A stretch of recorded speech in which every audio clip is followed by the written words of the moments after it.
Hello students, मेरा नाम जिगर शुक्ला है और आज हम 10th महाराष्ट्र बोर्ड वाले स्टूडेंट्स के लिए चैप्टर 10th करने वाले हैं। ये फुल हिंदी वाले स्टूडेंट्स के लिए यूज़फुल रहेगा। चैप्टर का नाम है ठेस और इनको लिखने वाले लेखक हैं फणीश्वर नाथ रेणु। मैं आपका स्वागत करता हूँ यजुर्वा एकेडमी के चैनल पर। चलिए तो फिर शुरू करते हैं इस चैप्टर को। खेती बाड़ी के समय गांव के किसान सिरचन की गिनती नहीं करते। लोग उसको बेकार ही नहीं बेगार समझते हैं। यानी वो जब खेती बाड़ी का समय आता है गांव में अक्सर तो मजदूर चाहिए होता है, तो लोग उसको बेकार ही नहीं बेगार भी समझते हैं। बेगार मतलब जिसे ऐसा वो काम ऐसा करता है जिसकी मजदूरी नहीं दो तो चले, उसको बोलते हैं। यानी कि इसका काम करे या ना करे एक जैसा होता है। इसलिए खेत खलिहान की मजदूरी के लिए कोई बुलाने नहीं जाता है सिरचन को। तो इसलिए सिरचन को कोई भी ना बुलाता ही नहीं काम पे अपने खेत के वहाँ।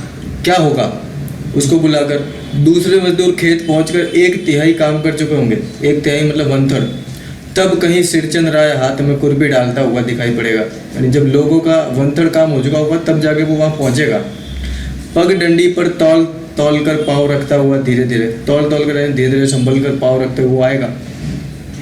मुफ्त में मजदूरी देनी हो तो और बात है। यानी कि इसको बुला के अगर ऐसे ही खाली पैसा देना है तो इसको बुला लो, नहीं तो ये कोई काम तो करता है नहीं, ऐसा लोगों को लगता है गांव में। आज सिरचन को मुफ्तखोर, कामचोर या चटोर कह ले कोई। अच्छा, आज मतलब अभी ये थोड़ा पास्ट में चला गया, फ्लैशबैक में चला गया, ठीक है। तो अभी पहले की स्टोरी है, ये आज की बात थी। अभी प्रेजेंट में वो उसको आलसी और वो सब बोलते लोग, लेकिन अभी कोई बोल ले जरा, यानी कि पहले पास्ट में ऐसा कोई बोल ले ऐसा।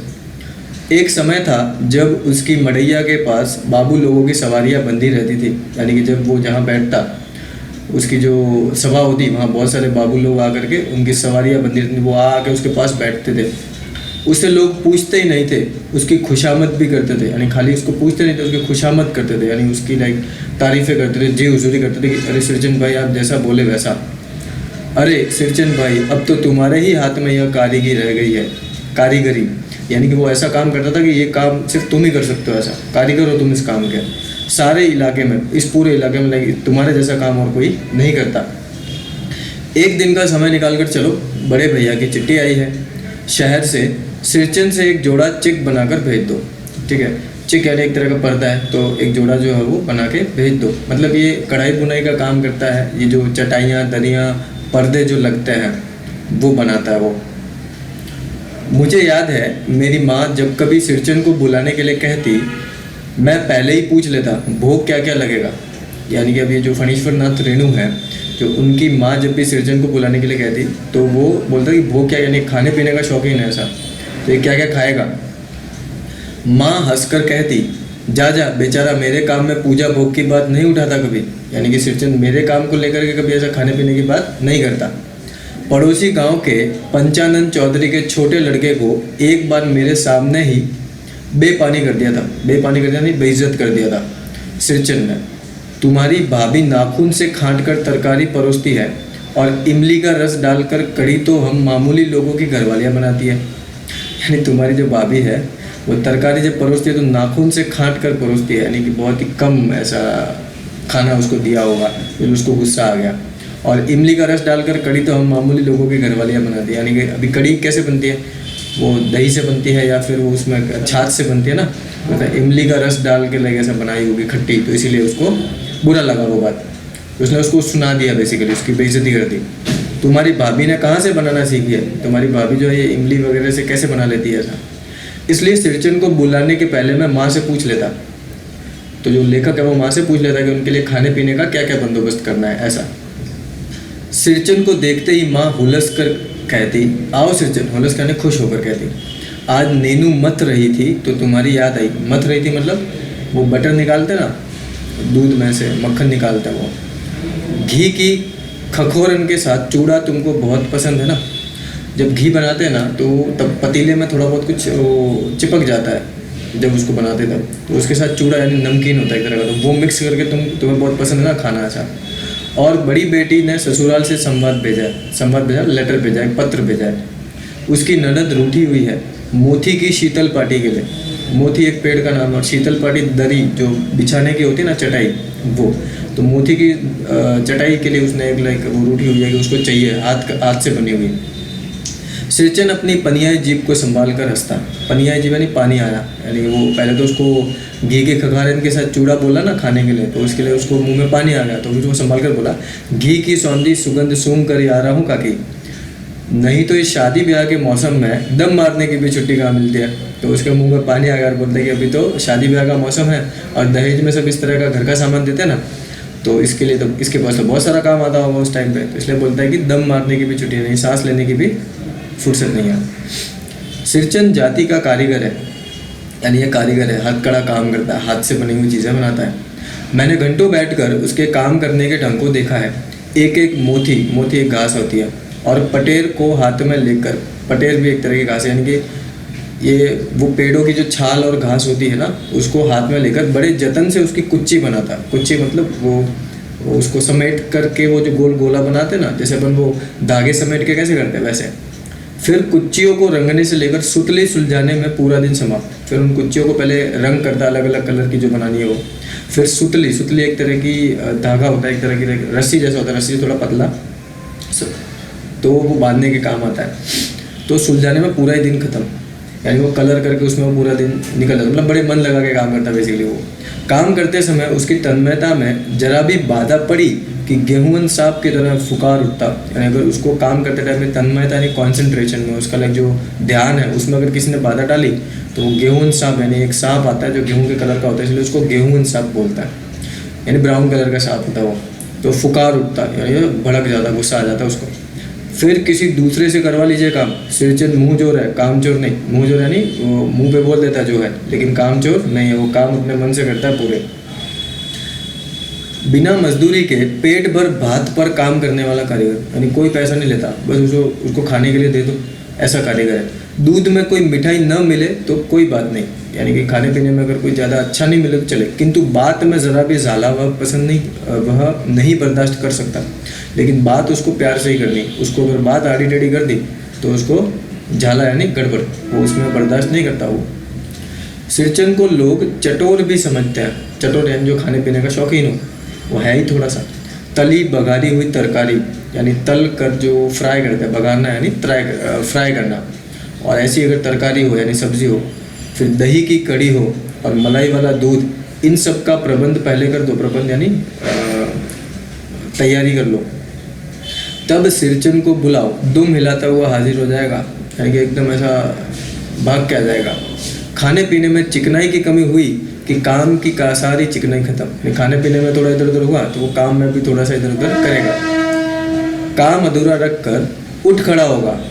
आज तो अब अध कपाली दर्द से माथा टनटना रहा है, यानी कि बहाना बनाएगा, बोलेगा कि मेरा आधा सर दर्द कर रहा है, अध कपाली दर्द से माथा टनटना रहा है, ऐसा थोड़ा सा रह गया है, किसी दिन आकर पूरा कर दूंगा। फिर किसी दिन माने कभी नहीं, और फिर वहाँ से जो चला गया तो वापस वो कभी आएगा नहीं।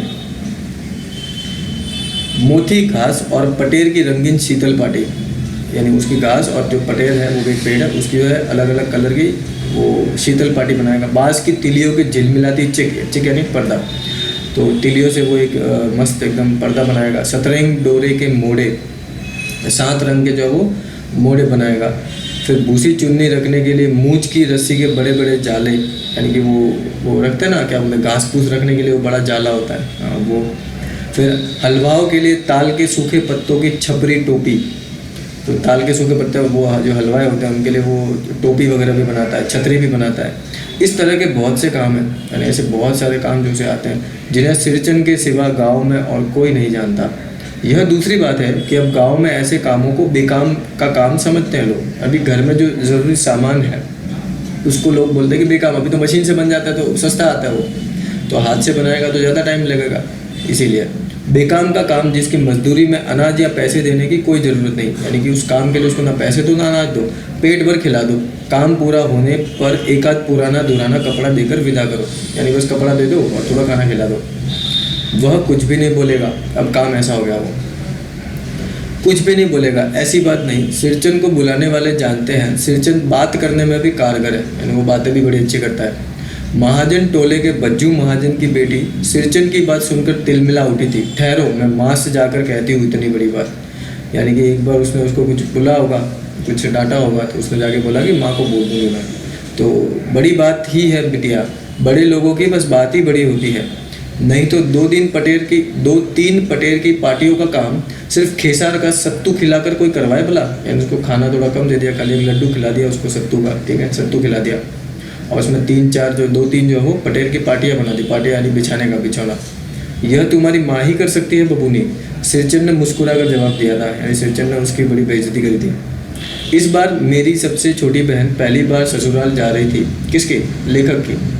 तो मानू के दूल्हे ने पहले ही बड़ी भाभी को लिखकर चेतावनी दे दी है कि मानू के साथ मिठाइयों की पतीली ना आए, यानी एक बार मिठाइयाँ ना भेजें, कोई बात नहीं। 3 जोड़ी फैशनेबल चिक यानी पर्दे और पटेर की 2 शीतल पाटियाँ यानी वो बिछाने के लिए जो होती हैं दरिया के बिना आएगी मानू तो फिर धमकी है आगे। यानी कि हमको दहेज में ये सामान ऐसा चाहिए, भले मिठाई ना आए चलेगा, लेकिन वो सामान हमको चाहिए। भाभी ने हंसकर कहा, बैरंग वापस यानी ऐसे कैसे उसको वापस घर भेज देंगे। ऐसा पहले के ज़माने में ऐसा होता था, अगर दहेज लेके ना आए लड़की तो उसको वापस भेज देंगे ऐसा। इसलिए 1 सप्ताह पहले से ही सिरचंद को बुलाकर काम पर तैनात करवा दिया था माँ ने, कि एक वीक पहले उसको बुला दिया और काम पे तैनात करवा दिया, नहीं ये काम करने में लगा दिया उसको। देखो सिरचंद, इस बार नई धोती दूंगी, असली मोहर छाप वाली धोती, यानी अच्छी वाली धोती दूंगी मैं इस बार। मन लगाकर ऐसा काम करो कि देखने वाले देखते ही रह जाए। बेटी के लिए है ना। पान जैसी पतली छुरी से बांस की तिलियां और कमानियों को चिकनाता हुआ सिरचंद अपने काम में लग गया। यानी वो पतली छुरी से काम कर रहा है, और जो तिलियां हैं और कमानियाँ हैं, कमानियाँ यानी लंबी लंबी जो बांस होते हैं उनको काट करके वो कमानियाँ बनाता है, उनको चिकनाता हुआ नहीं, उसको एकदम चिकना करते हुए, क्योंकि अगर वो उसमें वो रह गए छोटे छोटे डंडे तो वो फिर चुभेंगे ना बैठने टाइम पे। सिरचंद अपने काम में लग गया। रंगीन सुतलियों में झब्बे डालकर वह चिक बुनने बैठा। तो रंगीन सुतलियों में झब्बे डालते, झब्बे वो गोल गोल होते हैं ना, वो फैशन के लटकाते हैं, वो ऐसा बॉल जैसे लटकते हैं वो। 1.5 हाथ की बिनाई देखकर ही लोग समझ गए इस बार एकदम नए फैशन की चीज़ बन रही है, जबकि बार काफ़ी अच्छा काम हो रहा है। मजली भाभी से नहीं रहा गया, पर्दे की आड़ से बोली। अच्छा, पहले औरतें पर्दों में रहती थी तो पर्दे के पीछे से बोली, आड़ में यानी पर्दे के पीछे से। पहले ऐसा जानती कि मोहर छाप वाली धोती देने से अच्छी चीज़ बनती है तो भैया को खबर भेज देती, तो वो भैया को बोल देती कि भाई धोती दे दो इसको और कोई काम अच्छा करवा दो। काम में व्यस्त सिरचंद के कानों में बात पड़ गई, तो ये बात सिरचंद ने सुन ली, जो काम में बिजी था, व्यस्त था। बोला, मोहर छाप वाली धोती के साथ रेशमी कुर्ता देने पर भी ऐसी चीज़ नहीं बनती भूरिया। मानू दीदी काकी की सबसे छोटी बेटी है, मानू दीदी का दूल्हा अफसर आदमी है, तो यार ये बोल रहा है कि मैं उनसे मेरा उनसे अच्छा रिश्ता है इसीलिए। मजली भाभी का मुंह लटक गया। मेरी चाची ने फुसफुसा कर कहा, किससे बात करती है बहू? मोहर छाप वाली धोती नहीं, मूंगिया लड्डू।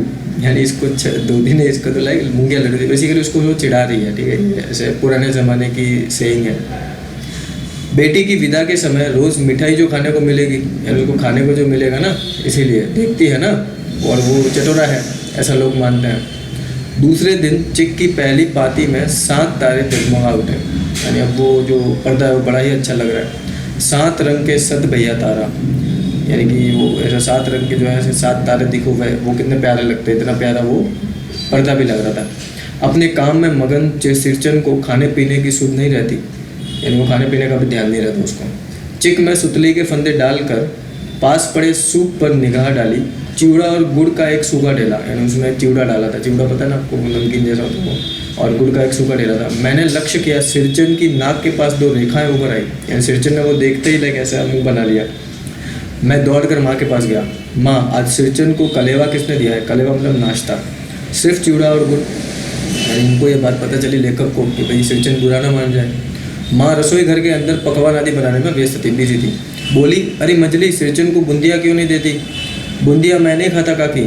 सिरचंद ने मुंह में चिवड़ा भरा हुआ था, गुड़ का ढेला सूप में एक किनारे पर पड़ा रहा अछूता, यानी उसने चिवड़ा खाया और वो गुड़ जो था वो उसने साइड में रख दिया, अछूता यानी बिना छुए। माँ की बोली सुनते ही मजली भाभी की भौहें तन गई, यानी उसको गुस्सा आ गया।